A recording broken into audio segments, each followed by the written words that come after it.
இங்கே ஒரு முதலமைச்சர் இருந்தார். அவர் செய்தித்தாளிலே பார்த்தார், மவுஸ் என்று போட்டிருந்தது. என்னையா அது மவுஸ்? எளிய ஐயா. இல்லைங்க, இது கம்ப்யூட்டர்ல உள்ள ஒரு முக்கியமான பகுதி, அதை வச்சு நகர்த்தினாதான் எல்லாமே இயங்கும் என்றார்கள். இந்த மவுஸை எந்த நாடு அதிகமா தயாரிக்கிறது? செய்தித்தாள் சொன்னது தைவான். தைவான் என்ற ஒரு சின்னஞ்சிறு நாடு இவற்றை உருவாக்க முடியும் என்றால் அதை விட பெரியதல்லவா தமிழ்நாடு? நாம் ஏன் உருவாக்க முடியாது? எல்லா செயலாளர்களையும் கூப்பிடுங்கள் என்றார். கூப்பிட்டார்கள், எல்லாரும் வந்தார்கள். நாமும் கணினித்துறையில ஏதேனும் சாதிக்க வேண்டும், அதற்கான மென்பொருள் நிறுவனத்தை உருவாக்க வேண்டும் என்று சொல்லி எவ்வளவு செலவாகும் என்று கேட்டார். எல்லாரும் சேர்ந்து சொன்னார்கள், 10,000 கோடி. 10,000 கோடி கொடுப்பதற்கு எந்த பொதுத்துறை நிறுவனம் முன் வருகிறது என்று ஒவ்வொருவரையாக கேட்டார். நாங்க ஒரு 1000 கோடி, நாங்க ஒரு 50 கோடி. சரிப்படாது, நாங்க ஒரு 200 பொருந்தார். அதிகமா நான் 5000 கோடி கொடுப்பேன். டிட்கோ எழுதியா? டிட்கோ TID அடிக்கோடு போடு.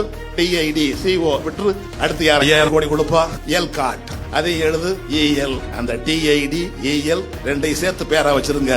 அதான் டைடல் பார்க். இன்றைக்கு அதை அறிவித்தவர் தான் முத்தமிழறிஞர் கலைஞர் அவர்கள்.